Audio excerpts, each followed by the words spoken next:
Hello. Hello. Coming in with energy today. No countdown, no intro. Dae's Time, Episode 2. Here we go. All right. So we're here again, a little bit earlier than I expected, but you know what? I was feeling it. I was feeling like doing something, so I did something. Because this is what I do. I do things.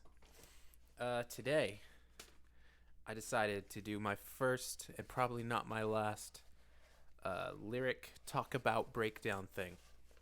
Because I released, when I released Personal, I released 2 other songs the same day, but hours before. One of them was called Story, one of them was called Voicemail, and I was thinking of, we'll go through Story today. I did have them both, but we'll just go through Story today. I don't know how long it'll take. I don't know how interesting it'll be. I don't know who's listened to the song. So if you find this Dae's Time, you might want to go listen to the song. You can find it on the YouTube page. I might put a little cardy thing in the, however that shit works. So you want to go listen to that song beforehand, and you can come back, or you can just listen to this and just talk about the lyrics, and then maybe go back to the song, listen to it for the first time, or have some perspective, even though it's pretty self-explanatory, this song. It's called Story. I said that already. This one was an instrumental that I found, produced by Syndrome. That's the producer's name. And a little something about my process, I guess, is when I'm working on a project, I'm actually working on music separate from the project as well. So like right now I have 4 unreleased songs that I made during the sessions here, sessions if you want to call it that, when I was making Personal.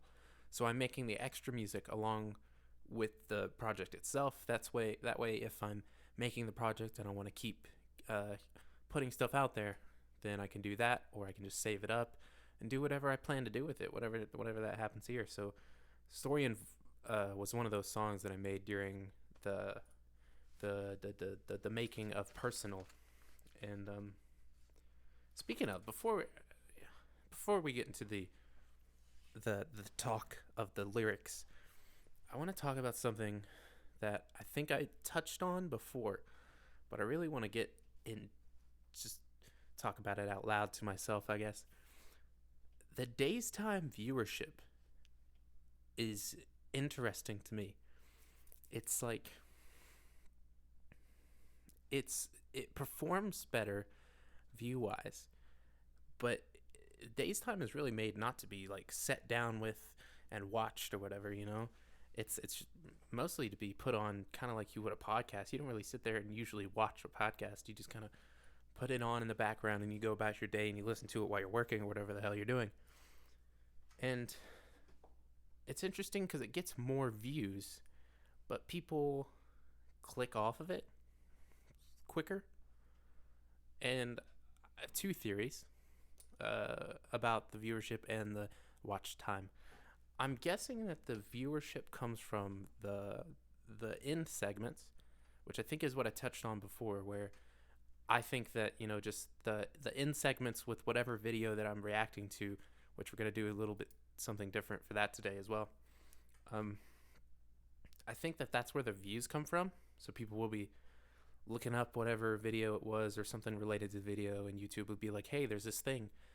And people click on it, and then they click off, I guess. And I think that they come in expecting something really related to that video, and really it's only probably the latter half, 10 minutes at the most at the end. And that's when the reaction portion is. But people will, these things are like 30 minutes long, and people apparently only watch them for like a minute on average. So, well, I want to say, I appreciate the support on these so far. It's better than I thought, just like most of the other stuff. But I'd really like to, let's do this, guys. Let's get this bread. um, no, it's nice. I want to figure out ways to spice up Days Time, which is why we're going to be doing these two different segments today. One of those being the lyric breakdown I already mentioned. So hopefully people can, if they care about the song, then they can get some insight on it. And if they haven't even listened to it, then they can go to the song and maybe enjoy it more because of this. So that was just something I wanted to touch on real quick. And maybe I could pull up the song in the background so I can just look it up. And it'll be kind of like it's not really a reaction thing because I'm not gonna like pause the song and like talk about each lyric. I just play through it really quietly and talk over it. So while I'm doing that, how is everybody doing today? Is everybody doing well? You can treat Days Time like it's therapy. Like you can talk to me, you can tell me about your problems. I'm here to listen. I'm here to listen. I like when you type in Days and got an entire personal thing that comes up. Man, guys, it's a lot. I'm really doing my best here. Here we go. Alright, we're just going to turn it down and hope that this all works out very well.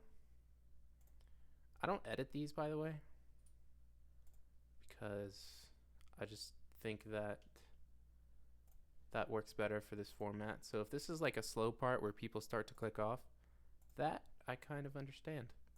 I completely understand that. All right. So, story. It kind of seems fictional, I guess. I'm curious if people think that it's real or not. But the fact is that it's real. It's just hyperbolized. Like it's really more straightforward in the song than it really happened, but it did happen, sort of. So the song starts by saying, back when I was 16, just got a son, saw the family I was getting. This is like, this is the pretty straightforward part because I had my first son, she was pregnant when I was 15, and then she gave birth when she was 16 to my first child.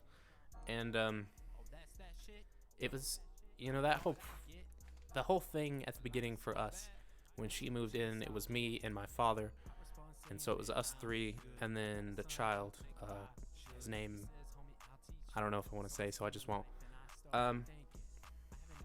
It was complicated, it definitely wasn't the best situation in my opinion, especially for me and her to last,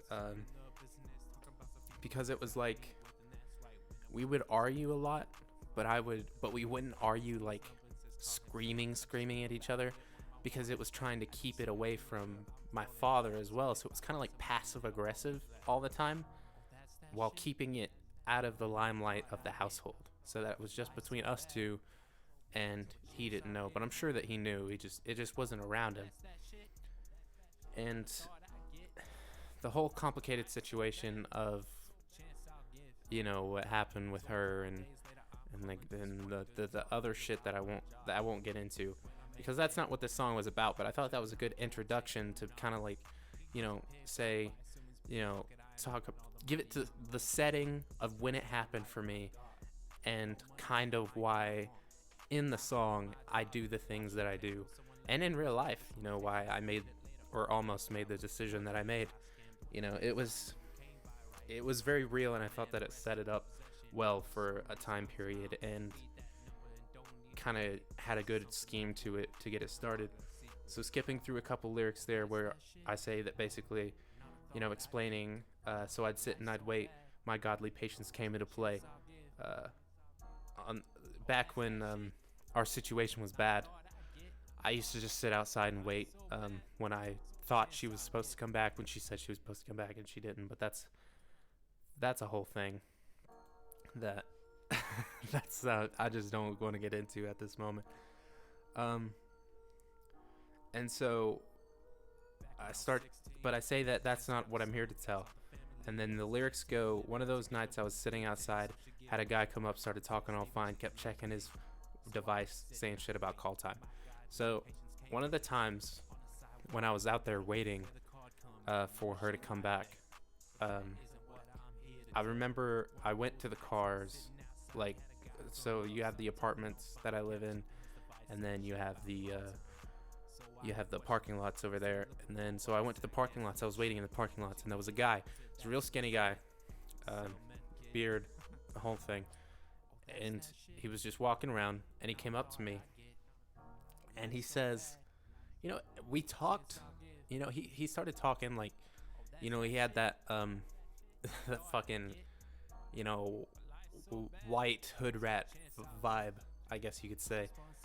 But we were just talking like regular people, And then, just like in the lyrics, I asked him, what was going on, because he kept looking at his phone. And then he didn't outright say it like I say it in the song. I did that because I thought that it was just funny, and it would kind of catch people's attention. That was the goal. So in the lyrics it says, so I questioned him. He said, "You looking for work?" I said, "I guess, yeah, shit. What you thinking?" That's when he said, "I sell meth, kid." He didn't actually say it like that. He didn't say that he sells meth. He said that he sells drugs, more or less, and less descriptive words. And he did offer that job. Like, he did offer that to me, I guess. Because we were getting along well or whatever. And it wasn't until later in the conversation that he actually said that it was meth and shit. And I thought that the hook was... So, the hook was... tried to make it as simple as I could. It was supposed to be just like super explanatory while also being super simple. It was the hook goes, "Oh, that's that shit, not a thought I'd get, but life's so bad, so a chance I'll give." And that's just repeated twice. And I thought that it kind of explained why, even talking about why I have, this child just born and whatever, like I do in the second verse of the song, explain kind of why I would have agreed to it in the first place. And I thought that the hook did that really well, because that's the whole point. It's just the story.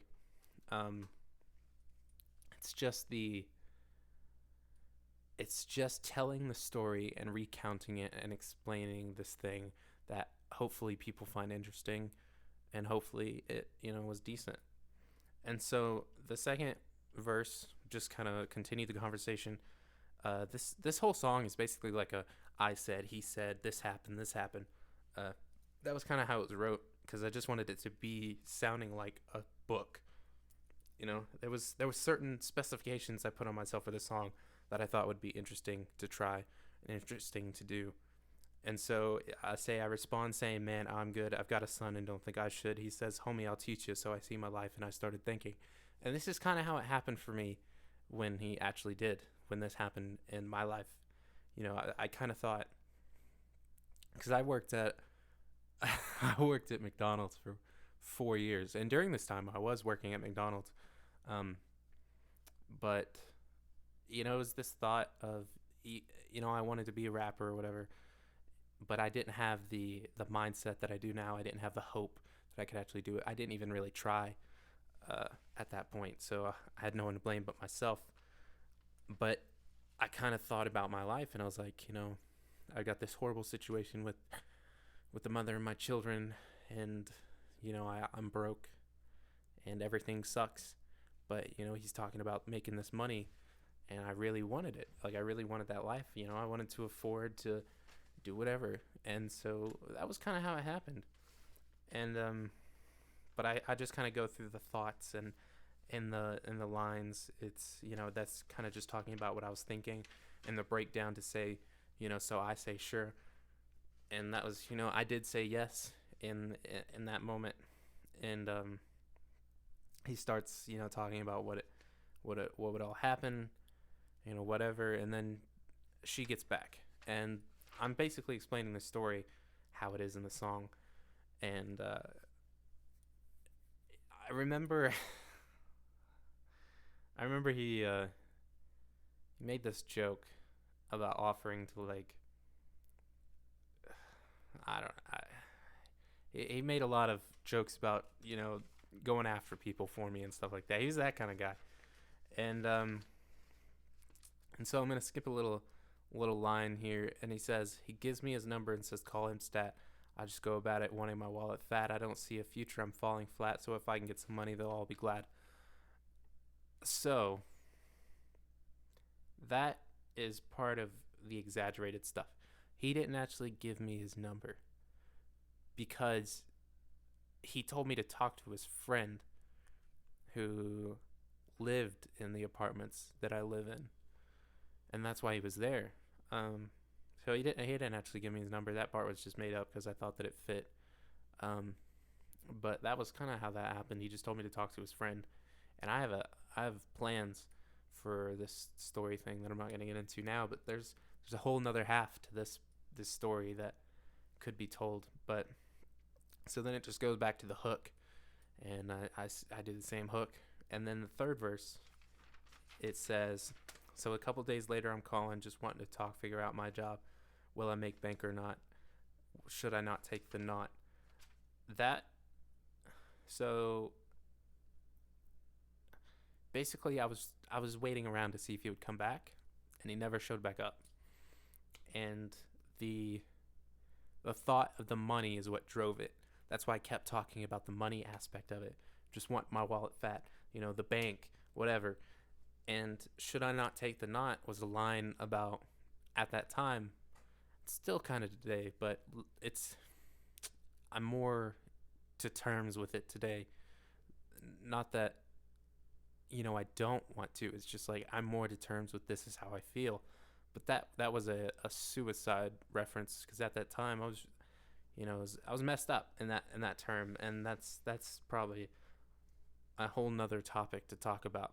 Is this interesting? Is this fun for people? Okay. You know what? If anyone listens to this and they get this far, you should say Pepe. Just put Pepe. Just write the word Pepe, and that'll tell me that you got this far. And I'll laugh because it's Pepe. And don't ask why it's Pepe. It's just the first thing that came to my mind. So, in the next lyric, I say that he doesn't pick up. I assume he's busy. Fuck it. I imagine all the money I'm gonna be getting. Pissed at the life I got. No money for the mic I want. So, back then, one of my biggest, at least excuses. I won't call it a reason. I'll call it an excuse. One of my excuses for not making music and not attempting to do more back then, as I do now, is that I told myself I don't have the equipment to do it. I don't have the money to buy the equipment, and I think it was months after these events took place that I bought my first microphone. It was like $40 or something. Like it was this cheap USB microphone that I just plugged directly into the computer, and that's how I recorded orchestra that had the shittiest quality in the world, but at least I did something right. So that's that next part. So then I go to my job. That was McDonald's. Just washing a table. Someone left the newspaper, so I take it. I'll read it later. That was a thing that I used to do a lot. It's nothing really special there. I used to, because I did everything there. And so whenever you're not busy, I just fucking read the newspaper or watch the news or whatever the fuck was going on. And this part is sort of exaggerated. It wasn't like... So I'll read the rest of the lyrics and then I'll talk about it a little bit more. So I left the newspaper, so I'll take it. I'll read it later.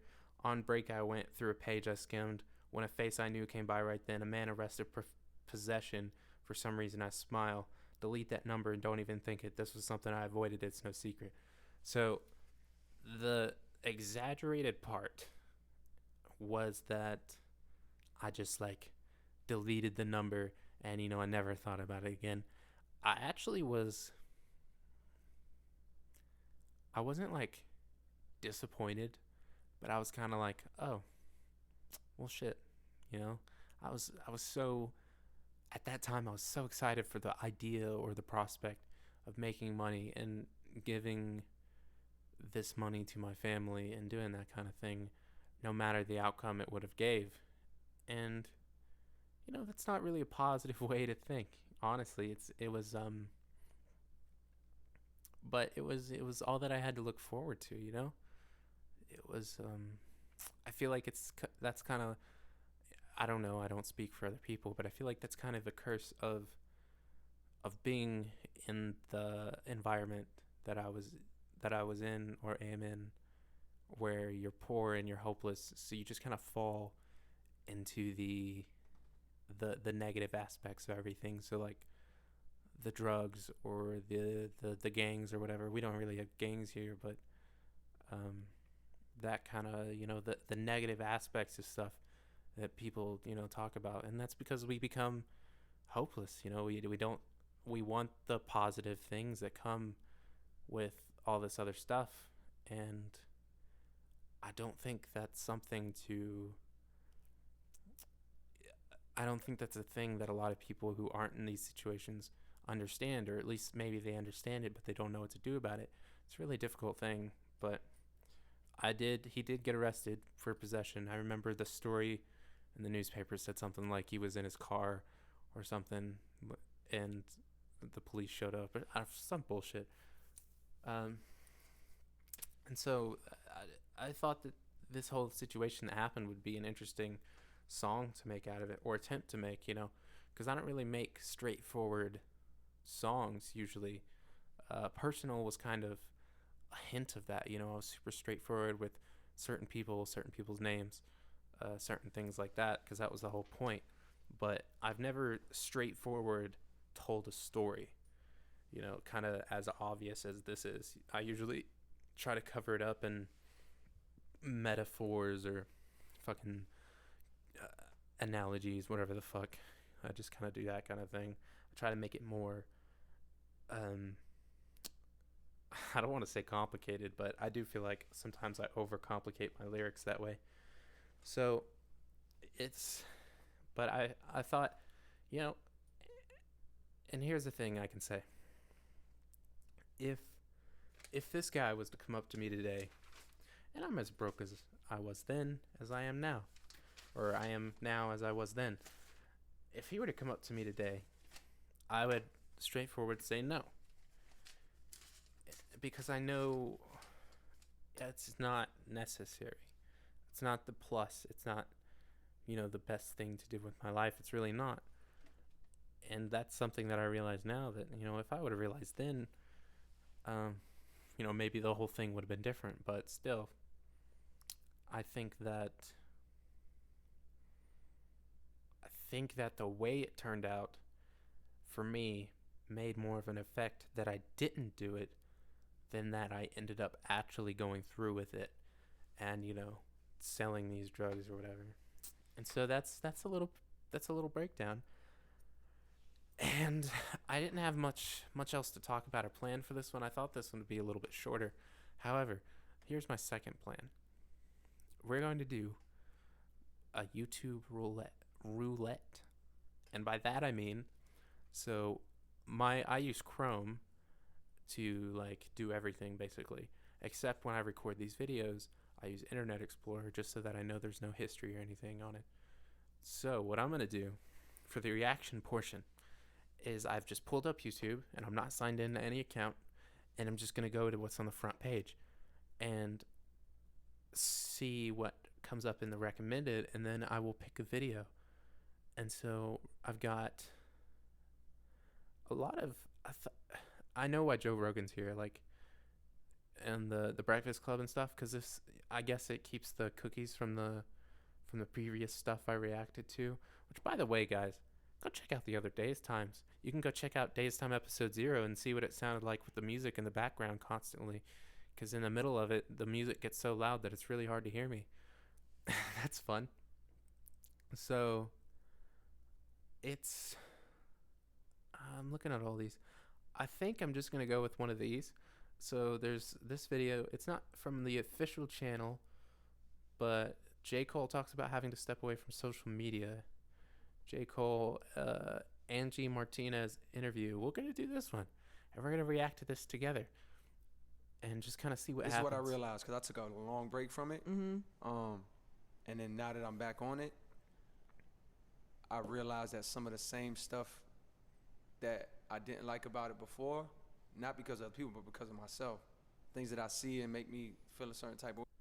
So I guess he's talking about social media right off the bat here. Like I said, this isn't from the official channel, but this is just a little clip. And so far already, I'm already enjoying the conversation that, like, I enjoy the thoughtful conversations about a lot of important things. If you haven't figured that out, so we're just gonna listen to a little bit about what he says more. Things that I see and make me feel a certain type of way, boom, boom, boom. I noticed that like the break didn't do anything. It's still there. It's still there. So I realized that, you know, there's things that I beat in my life, like things that I had to like overcome just to like be a better person for myself. Like, yo. Okay, so he's saying that he took a. I mean, I guess there's like a question that was asked that was cut off from this random ass clip, but so he's talking about he took a break from social media because he didn't like shit, I guess. I don't know if that was explained in the interview or not. And he says that the stuff when he came back was still there. I think, and this is just where opinion comes into play, like usual. I think that it'll be the same for a very long time, if not forever. That the culture, if you want to call it culture, it's different wherever you go on the internet, but it forms and it stays, and it gets worse. You know, you get people from all over with certain degrees of opinions and certain degrees of rationale who maybe don't click with your opinions, or maybe who want to go against what you're saying or whatever, and that manifests differently whatever website you're on. I don't think that'll go away. I haven't seen this interview and I haven't seen this clip, but I think that we'll make the reaction portion a little longer. I want to kind of keep going with this, but what he's saying so far I agree with. It's like, here's an example. If you go to Twitch, the Twitch chat is like its own thing, you know? And if you go from Twitch chat to, say, Twitter, I feel like Twitch is aware, like Twitch chat is the way it is on purpose. Twitter is filled with people who don't think that they're being stupid. And I have a Twitter, but I don't even use the Twitter. Like, I use the Instagram feature to just post stuff from Instagram onto Twitter, so it just links to the Instagram, I guess.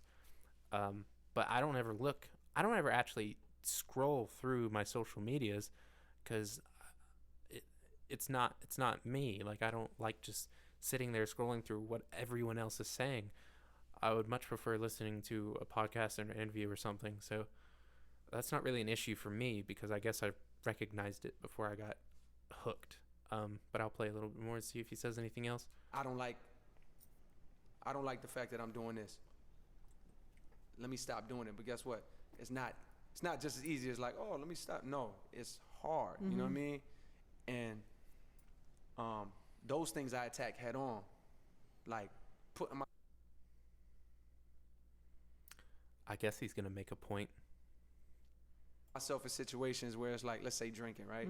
I'll just stop drinking. It's not that I won't drink. Like, if it's your birthday, We're gonna and toast. I'm with you, Yeah. Cole, have a drink. I do it. It's not like, no, I just don't drink. But I noticed I was in a point in my life where it's like, I felt like I had to. Like, whenever I was going out, it was just natural. Oh, just let me get a drink.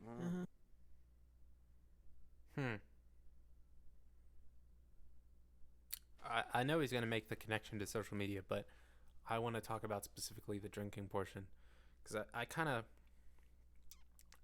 connect to that in a way that I kind of talk about in my song Thomas and Patrick on the last verse,